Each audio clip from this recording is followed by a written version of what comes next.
Glórias a Deus. Amém? Pai amado, que não seja as nossas mãos, ó Deus, mas sim as tuas mãos, para tomar a vida do teu filho, Senhor, como instrumento, Pai, como mensageiro dessa casa, Senhor. Sabemos, ó Pai, que a palavra, antes de chegar à tua igreja, já passa por ele, Senhor.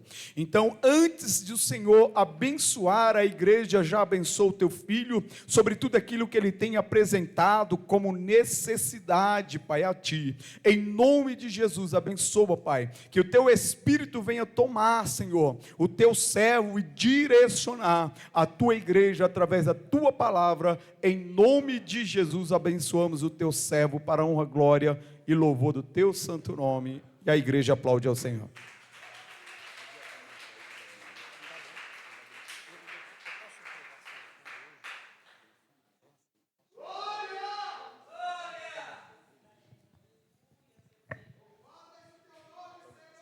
Glória a Deus, aleluia.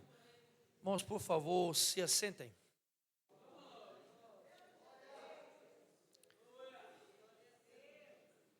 Eu quero convidar a você a abrir a sua Bíblia, por favor, em Atos capítulo 1. Atos capítulo 1. Atos capítulo 1. A partir do versículo 6, eu vou estar lendo 3 versículos que são 6, 7 e 8. E desde já eu agradeço a Deus por essa honrosa oportunidade de poder estar aqui mais uma vez com os irmãos.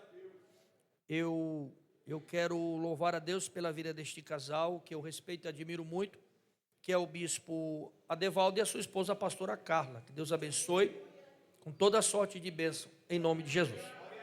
Que Deus abençoe, e é extensivo, a toda a equipe, a todo o corpo de obreiros que os auxiliam aqui nesta obra, cada departamento, e os que estão aqui presentes nesta noite, e os que estão virtualmente a nos acompanhar através das redes sociais. Que Deus abençoe a todos, em nome de Jesus. Atos capítulo 1, versículos 6, 7 e 8. Está escrito assim no texto da palavra de Deus. Então, os que estavam reunidos lhe perguntaram: Senhor, será este o tempo em que restaures o reino a Israel? Respondeu-lhes: Não vos compete conhecer tempos ou épocas que o Pai reservou pela sua exclusiva autoridade, mas recebereis poder ao descer sobre vós o Espírito Santo, e sereis minhas testemunhas, tanto em Jerusalém, como em toda a Judeia e Samaria, e até aos confins da terra. Amém. Glória a Deus, aleluia.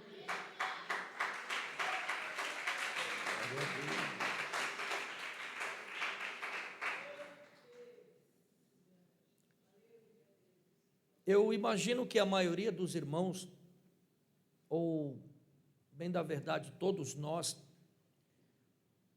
a princípio, quando abrimos a Bíblia e vamos ler acerca dos Atos dos Apóstolos, que é este livro aqui, que foi escrito pelo Dr. Lucas, junto com a interpretação do Evangelho de Jesus Cristo, que ele também fez. E a princípio, irmãos, quando nós abrimos a Bíblia e nos deparamos já com os primeiros versículos, principalmente esses aqui, a primeira coisa que já vem na nossa mente é algo chamado de festa do Pentecostes. E nós temos o hábito de relacionar com a nossa fé. Nós relacionamos a festa do Pentecostes com a nossa fé. Mas é bem verdade que a festa do Pentecostes, ela é uma festa de cunho judaico.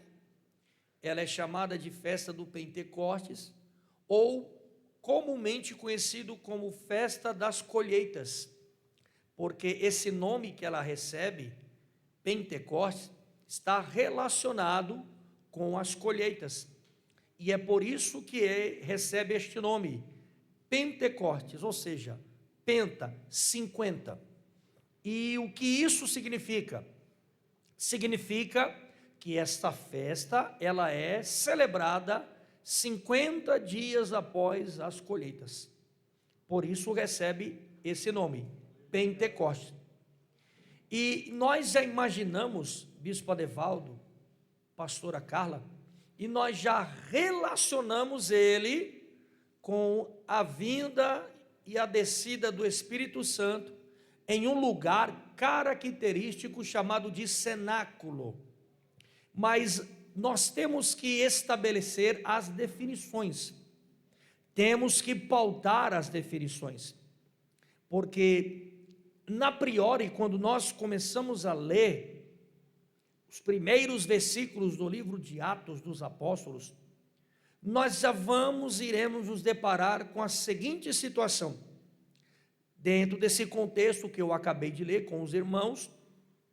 Esse contexto vai nos apresentar o Jesus ressuscitado, em um corpo ressurreto.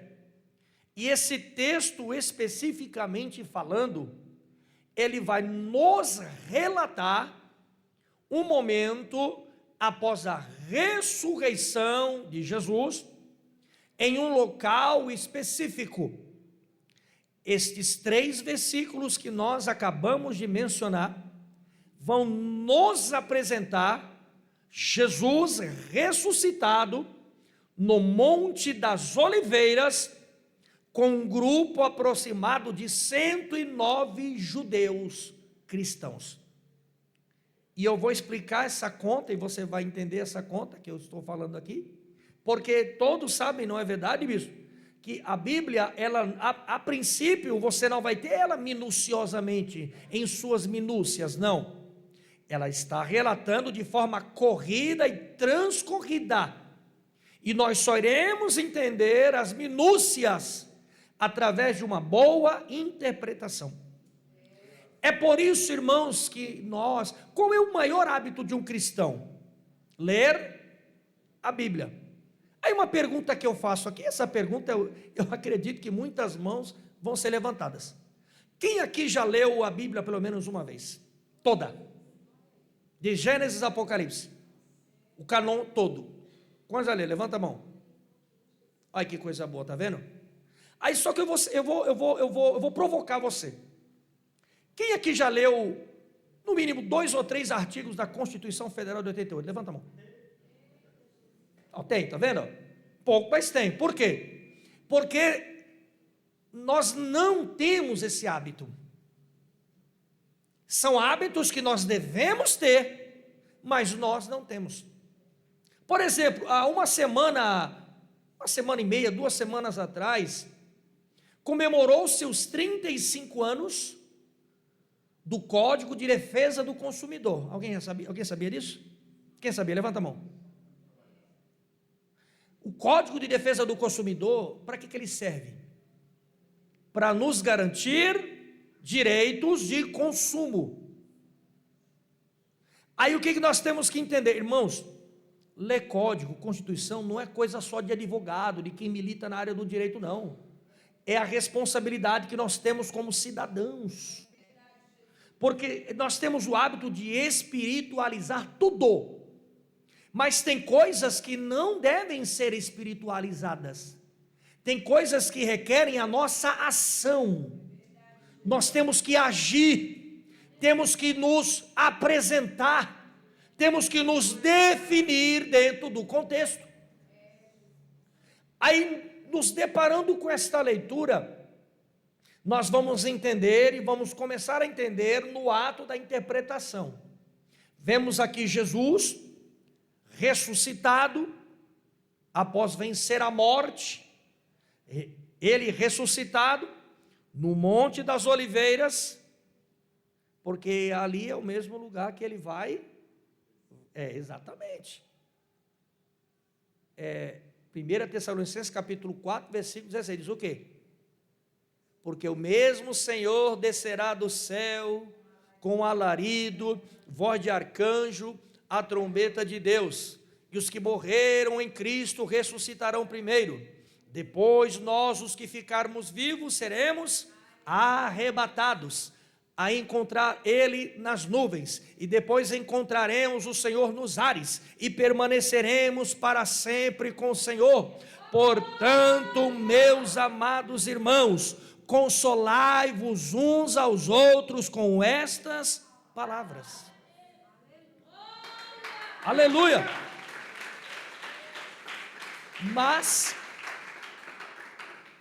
a questão aqui que está sendo proposta em Atos capítulo 1, versículo 6, está Jesus ressuscitado, na iminência da sua ascensão para a eternidade, reunido com esse grupo de judeus. E ali eles fazem essa pergunta para Jesus. Que pergunta é essa? Versículo 6. Então os que estavam reunidos com quem? Com Jesus, é dialética. Então os que estavam reunidos lhe perguntaram. Aí vem a pergunta: Senhor, será este o tempo em que restaures o reino a Israel? Que pergunta foi essa? O que eles queriam saber, irmãos? Simplesmente se era neste momento que ele iria cumprir a profecia de Ezequiel 37. A pergunta é essa, por quê? Porque observe uma pessoa, irmão, quem aqui consegue vencer a morte? Você conhece alguma pessoa que ressuscitou? A gente conhece, sim, Jesus. Só ele, né? Porque ele ressuscitou e não morreu mais. Agora Lázaro ressuscitou e morreu, não foi? Foi ou não foi? Lázaro não ressuscitou? Mas ele não morreu de novo? Aquele esqueleto que foi tocado pelos restos mortais do profeta no Antigo Testamento, ele ressuscitou, mas morreu de novo. Agora Jesus não.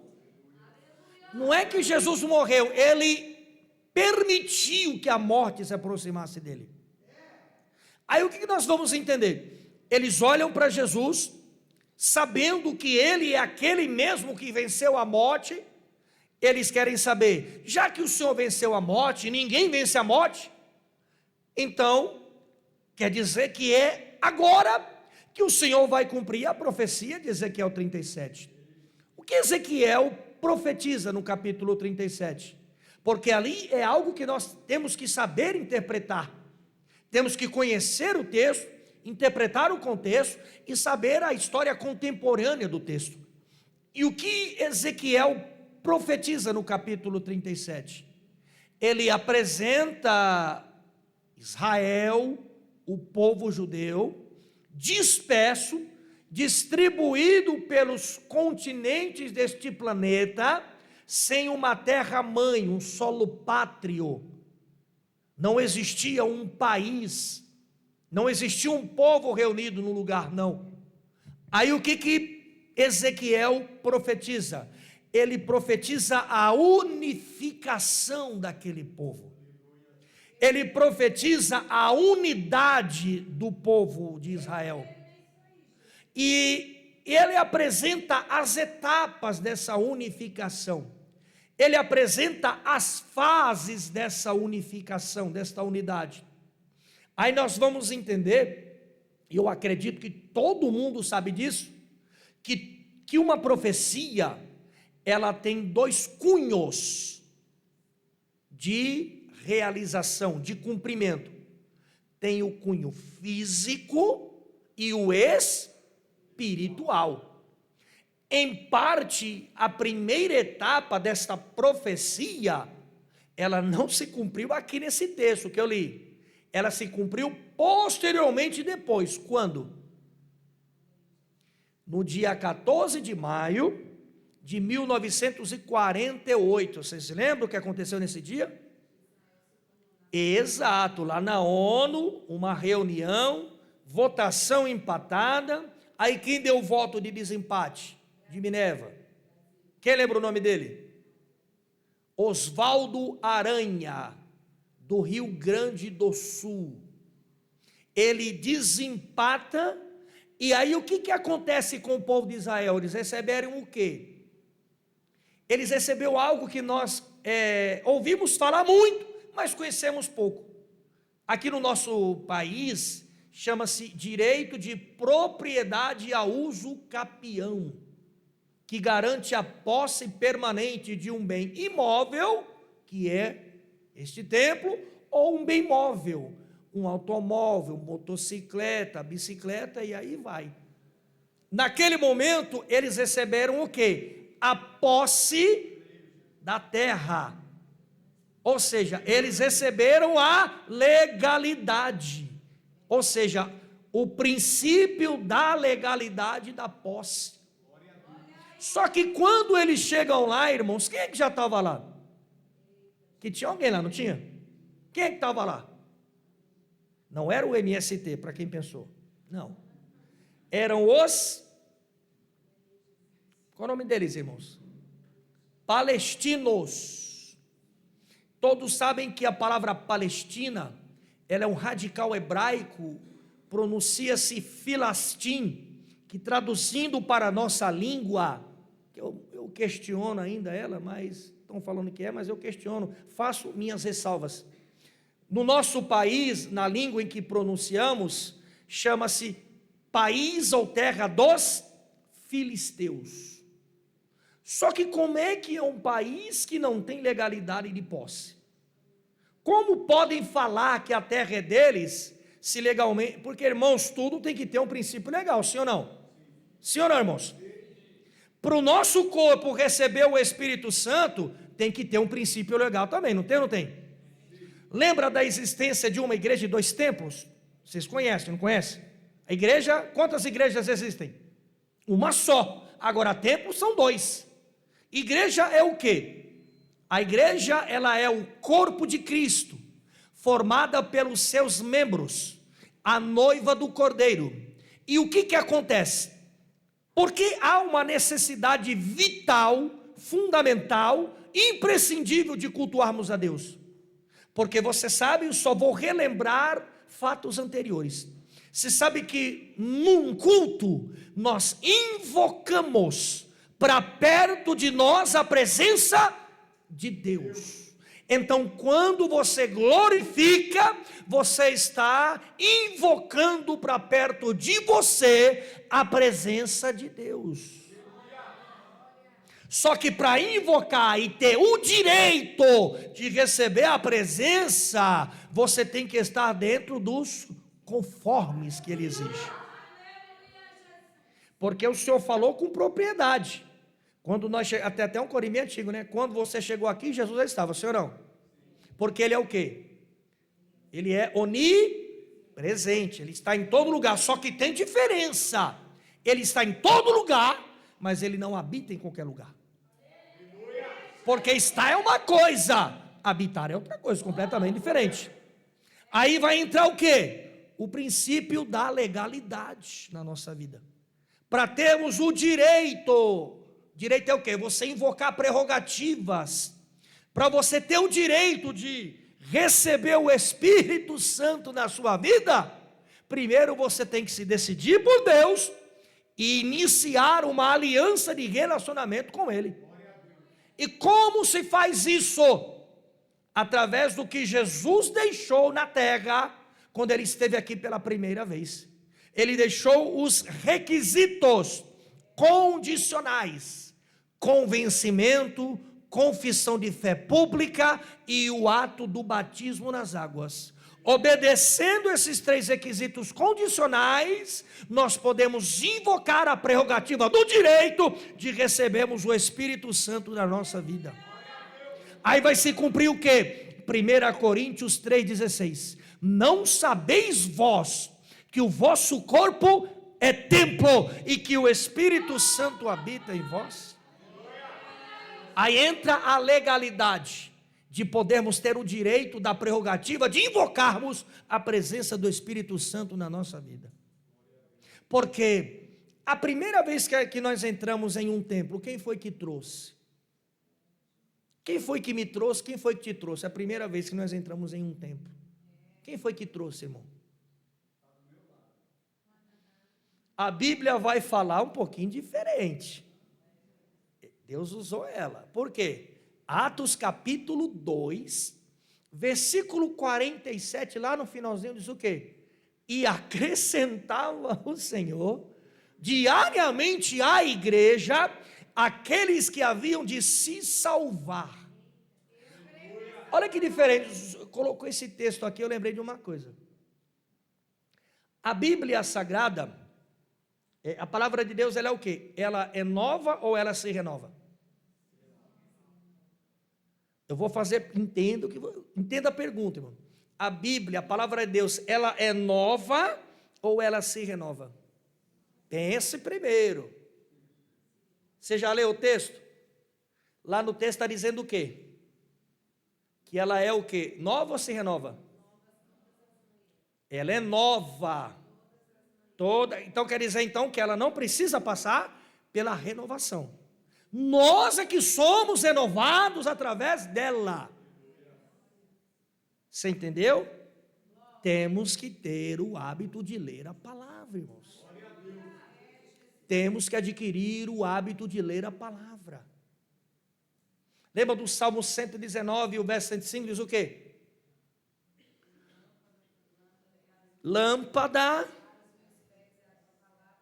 e luz para o meu. Agora, o que isso quer dizer? O que essa palavra está falando? Não se esqueça, a Bíblia, ela está codificada. E nós temos que descodificá-la através de uma boa interpretação. A Bíblia, ela está conectada em partes. É por isso que ela não está em ordem cronológica. Ela está em ordem temática, que significa o quê? Relevância, contundência.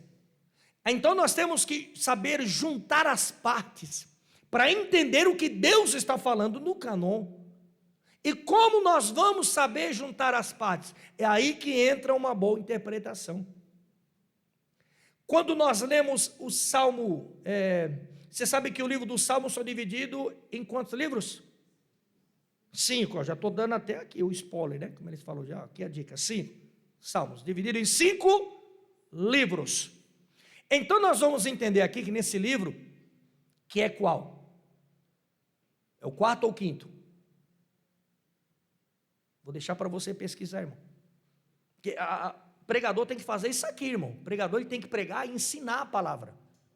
Não é ficar fazendo promessas absurdas e irresponsáveis, sendo que Deus, pela sua responsabilidade, não vai fazer, para que ele volte de novo na igreja, para que ele venda material, e para que, hoje em dia é o tal do like, né? Para que tenha like na pregação dele. Não, o compromisso do pregador é ensinar a palavra. Olha o que Jesus falou para os 11, 28, 19. Portanto, ide por todo o mundo, ensinai a toda criatura viva, batizando-as em nome do Pai, do Filho e do Espírito Santo, ensinando-as a guardar todas as coisas que já vos tenho mandado, porque certamente fazendo tudo isso, eu estarei convosco todos os dias até a consumação dos séculos. Eu não sei. Aleluia. Eu não sei qual é a tua vocação, mas quando você estiver no exercício dela, você tem que usá-la com um propósito de edificação. Edificação. Eles perguntam para Jesus: Senhor, é agora que o Senhor vai cumprir a profecia de Ezequiel 37? Aí Jesus ele responde, versículo 7. Respondeu-lhes: não vos compete conhecer tempos ou épocas que o Pai reservou pela sua exclusiva autoridade. O que Jesus está falando aqui? Bom, Jesus aqui está dando uma boa aula de direito, para quem sabe, né? Está dando uma boa aula de direito aqui. Por quê? Ele está falando aqui de competência. No direito, a competência não é aquele que pode mais, é aquele que pode menos, não. Fulano sabe, fulano sabe. Não, competência aqui fala de limites. limites que são estabelecidos por Deus. Jesus está falando aqui, Deus o Pai é quem determina quais são os limites. Deus o Pai é que diz o que é Cronos e o que é Kairos. Deus o Pai é quem determina a hora e o momento certo. Ele está dizendo o que aqui? Essa competência é exclusivamente dele. Vocês estão se precipitando, entusiasmados e querendo fazer algo que não é para agora. O momento não é esse. E aí ele traz o que é para agora, o que é para o momento. Ele diz aqui, ó, versículo 8: mas recebereis poder ao descer sobre vós o Espírito Santo, e sereis minhas testemunhas, tanto em Jerusalém, como em toda a Judéia e Samaria, até os confins da terra. O que ele está dizendo aqui? Primeiro, vocês têm que entender que eu iniciei uma obra, e vocês vão dar continuidade a ela. Eu iniciei essa obra, e é vocês que vão continuar a fazer ela. A igreja, qual é a missão principal que a igreja tem no planeta, irmão? Qual é a missão principal? Vocês não valem. Qual é a missão principal? A missão principal da igreja, qual que é? É simples, é que hoje em dia a gente quer diversificar muito, a gente quer dificultar as coisas. Não, a missão da igreja ela é muito simples, é uma só, é conduzir a humanidade até quem?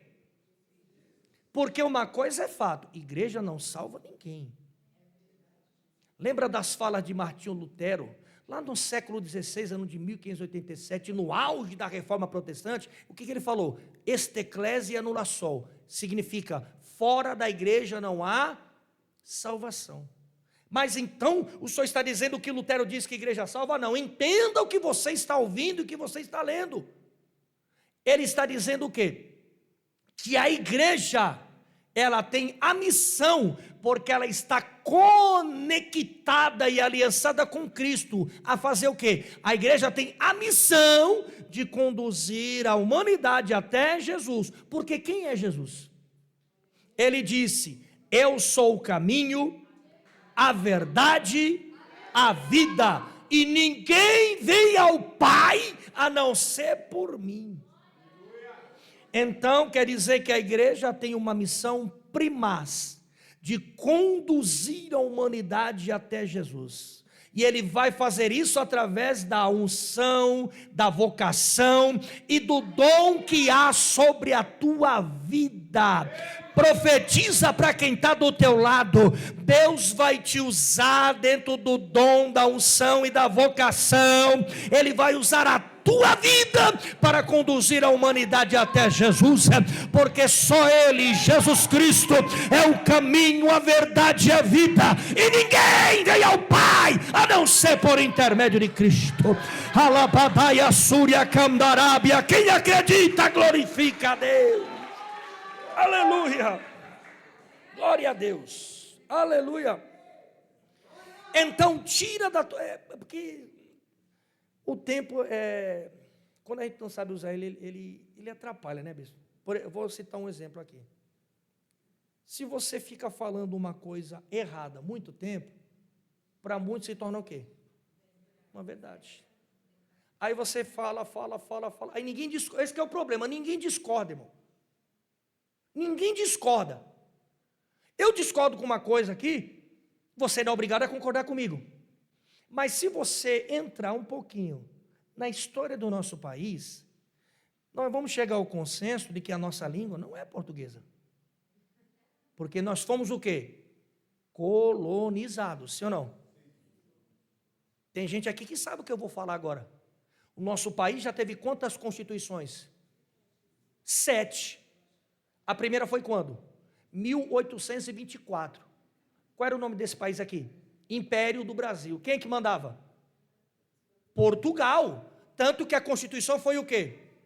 Eu vejo tanto pregador falar isso aí e não sabe o que está falando. Uma Constituição outorgada, quer dizer o quê? Imposta. Goela abaixo, recebe, pronto, acabou. É a gente que manda.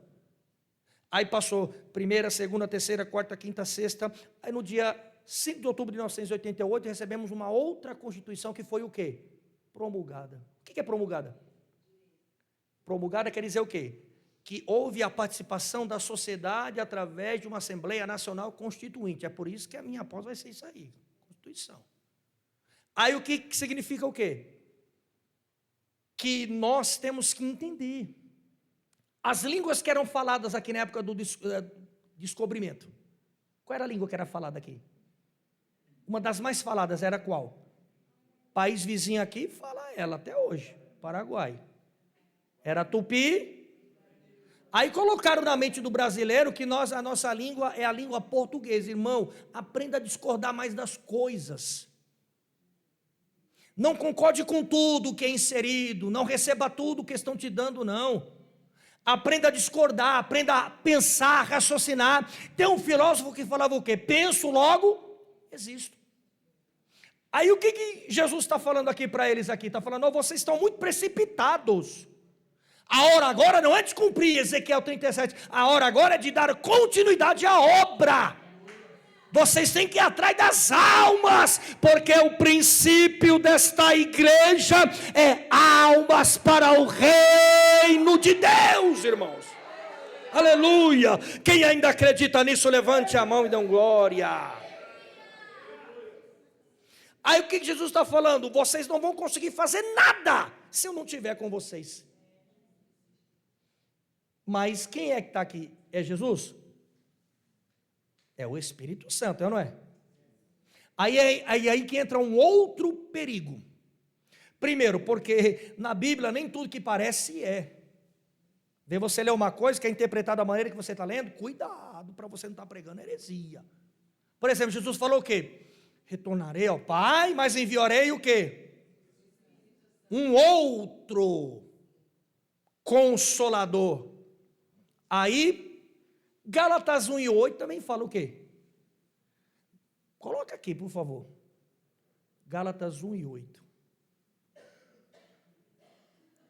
Mas ainda se nós mesmos, ou um anjo do céu, vos anuncie outro evangelho, além do que já vos tenho anunciado, seja, que significa?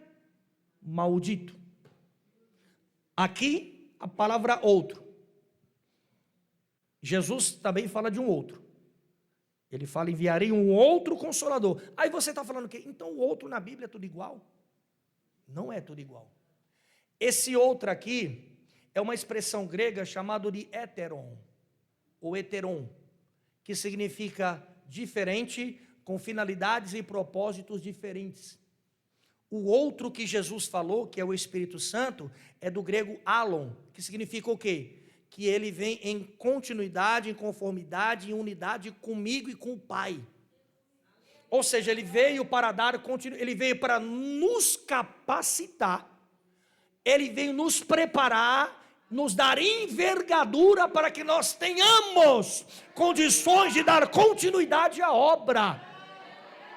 É por isso que nós temos sempre que ser cheios da presença do Espírito Santo. Profetiza para o teu irmão, continue sendo cheio da presença do Espírito Santo de Deus. Alabadaia, saia, candarábia. Quem é cheio do Espírito Santo aí? Aleluia. E Jesus, ele encerra, né, bispo Adevaldo e pastora Carla, dando cronograma na obra. Como é que nós devemos fazer a obra? E ele diz que a obra começa na onde? Em Jerusalém, ou seja, próximo. Porque tem gente que acende, já quer ir lá. Não, começa aqui primeiro. Ah não, Deus me mandou para os Estados Unidos. Interessante que ninguém quer ir para a África.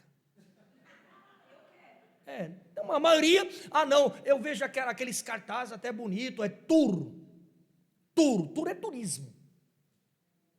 Obra não é turismo. Então eles colocam, eles escrevem tudo, não sei na onde. Está vendo que a pessoa nem sabe o que está falando? O pregador está fazendo um tour, é turismo, irmão. Nós não estamos aqui para fazer turismo.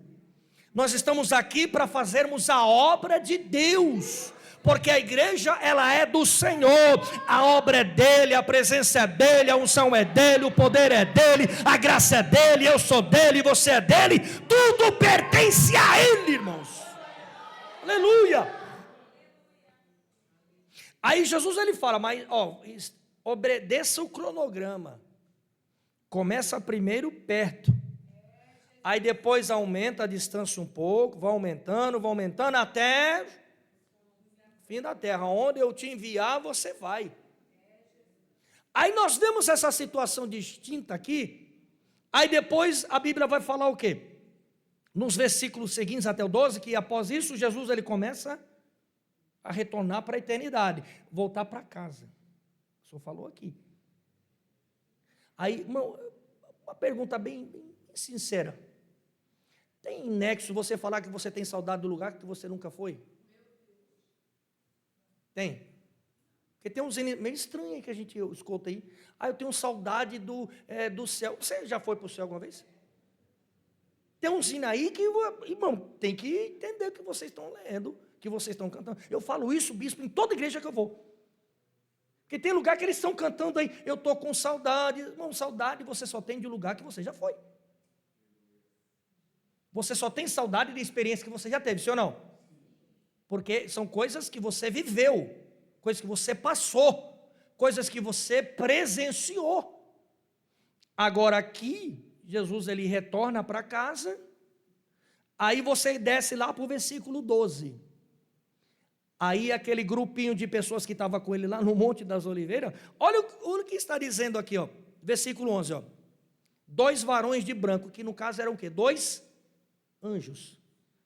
Eles disseram, varões galileus, por que estáis olhando para as alturas? Esse Jesus que dentre vós foi assunto ao céu, virá do modo como vistes subir ao céu. Ele está falando, o mesmo que vocês viram subir, vai voltar. Aí o que acontece com eles? Depois que os 2 varões de branco, que são anjos, né, falam com ele, aí o que acontece? Aí eles, versículo 12 ainda diz que eles voltam para Jerusalém e entram no lugar chamado de cenáculo. Lá quem é que estavam lá? Lá tinham 11 discípulos. Aí no versículo 15 vai falar que tinham quantos dentro do cenáculo? 120. É uma conta meio óbvia, né? 109 com 11 dá quanto? 120. Aí o que acontece? Eles entram no interior do cenáculo. Aí qual é o propósito e a finalidade de estarem ali dentro, irmão? Tudo tem que ter um propósito, ou não? A gente vem para cá para fazer o quê? Irmão, entenda, irmãos, não me interprete mal, mas igreja não é lugar de buscar e receber nada. Olha o que a Bíblia fala. Aqui é lugar de cultuar a Deus, invocar a presença dele para perto de nós. Mateus 6,33, mas buscai primeiro o reino de Deus e a sua justiça. É o que você faz invocando a presença dele para perto. E simultaneamente a isso, o que ele faz agora? Ele cuida de você, da tua casa, da tua família e dos seus interesses. Todas as outras demais coisas vos serão acrescentadas. Quer dizer que enquanto nós estamos aqui adorando, cultuando e apresentando a Deus, entregando o nosso melhor culto, ele está cuidando do que você não pode, ele está fazendo o que você não pode, ele corta o arco, quebra a lança, queima os carros do adversário no fogo, repreende a oposição, derruba o gigante, esmiuça as muralhas, porque Deus cuida daqueles que se relacionam com ele. Quem veio se relacionar com Deus aqui, levante a sua mão e glorifique o nome do Rei. Aleluia, glória a Deus. Aleluia.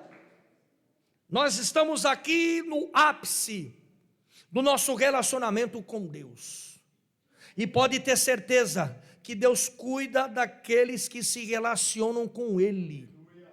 Deus te manda dizer para você aqui nesta noite, que Ele cuida daqueles que se relacionam com Ele.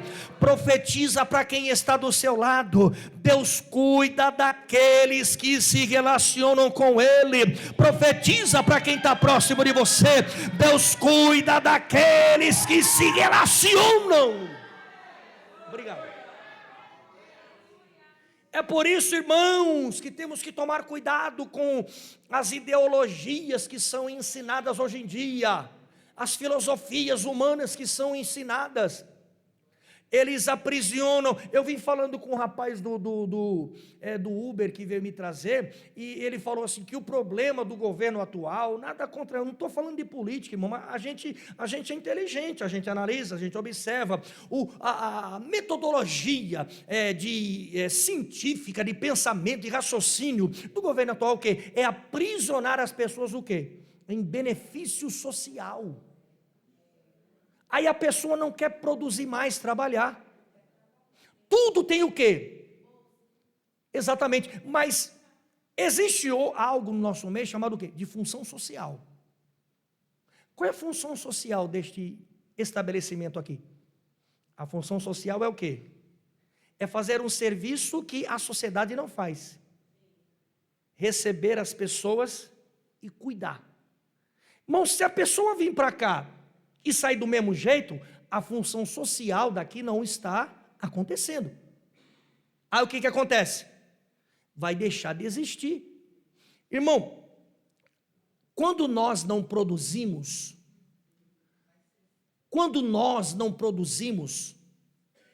lembra do texto que fala, morreu Jó, velho e farto de dias. O que isso quer dizer?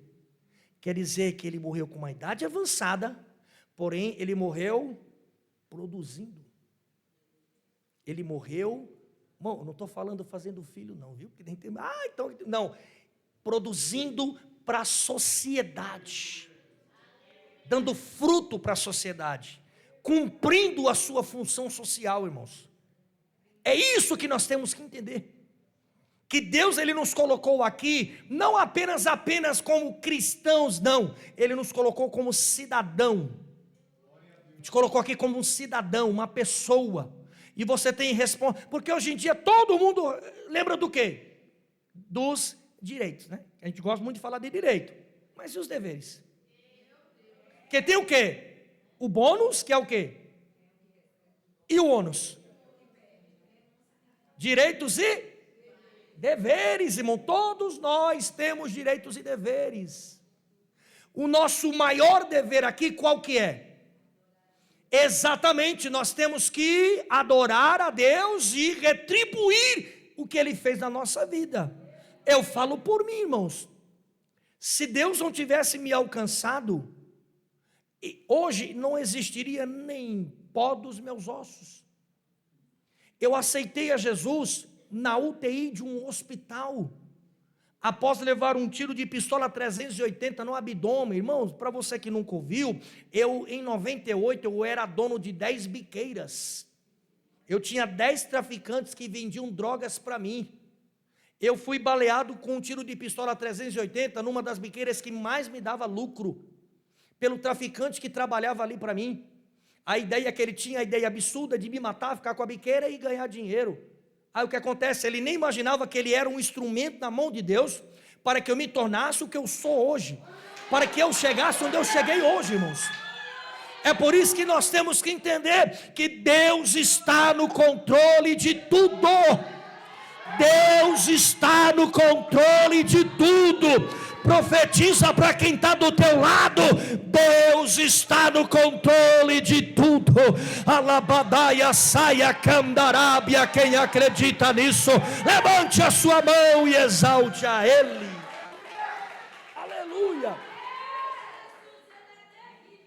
Porque as pessoas olham para mim e para você e pensam que a nossa vida sempre foi uma maravilha, né? Já nasceu crente, já nasceu pregando, já nasceu louvando, já nasceu fazendo... Não, irmão, todo mundo começou, teve um princípio, que para muitos não foi um princípio bom, o meu mesmo não foi. Eu fiquei 30 dias internado depois de levar esse tiro, aceitei Jesus no dia seguinte. Sabe quem fez a minha confissão de fé? Foi uma enfermeira que trabalhava naquele hospital, é a Santa Casa de Misericórdia lá de Suzano. Pronto, falei. E aquela enfermeira, eu descobri depois que nos dias de folga, a escala 12/36, né? Todo mundo conhece, né? Trabalha um dia, folga outro. No dia de folga dela, ela trabalhava lá como capelão hospitalar, porque ela era uma freira da Igreja Católica. Se eu fosse seguir o caminho dela, eu era o quê? Eu era um Padre Marcelo Rossi da vida, né? Mas Deus é quem define para onde a gente vai, irmãos. Deus é quem define para onde a gente vai. Olha para o teu irmão e profetiza: é Deus quem vai definir aonde você vai chegar. É Deus quem vai definir quem você vai ser. Se você acredita nisso, glorifique a Deus. Aleluia. Glória.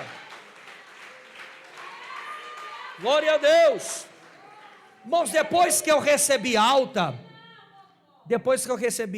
ainda fiquei 2 anos paraplégico e usando uma bolsinha de colostomia aqui. Olha que, imagina que conjunto maravilhoso. Sem andar e defecando pela barriga. Vinha para a igreja carregado. Uma caristia terrível, como fala lá no Nordeste, faltava tudo. Vinha para a igreja carregado.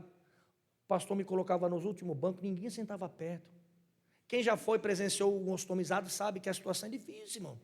Aquela bolsinha só gruda completamente até o 3º mês, do 4º mês em diante, a barriga assa, a bolsa já não gruda completamente. A pessoa exala um odor desagradável. E ninguém gostava de ficar perto de mim. Aí, lembra do espinho na carne de Paulo? O que é o espinho na carne de Paulo, irmão? Que ninguém fala, todo mundo rodeia, sugestões, opinião, mas ninguém chega na conta. Qual era o espinho na carne de Paulo? Leia o contexto. Tem gente que fala, ele tinha úlcera de estômago. Ele tinha isso, irmão, isso é tudo especulação. Sabe qual era o espinho na carne de Paulo? Sabe qual era o espinho na carne dele? Ele era propenso a ser um homem arrogante, exaltado. Ele mesmo fala do espinho na carne, porque a gente lê e não entende.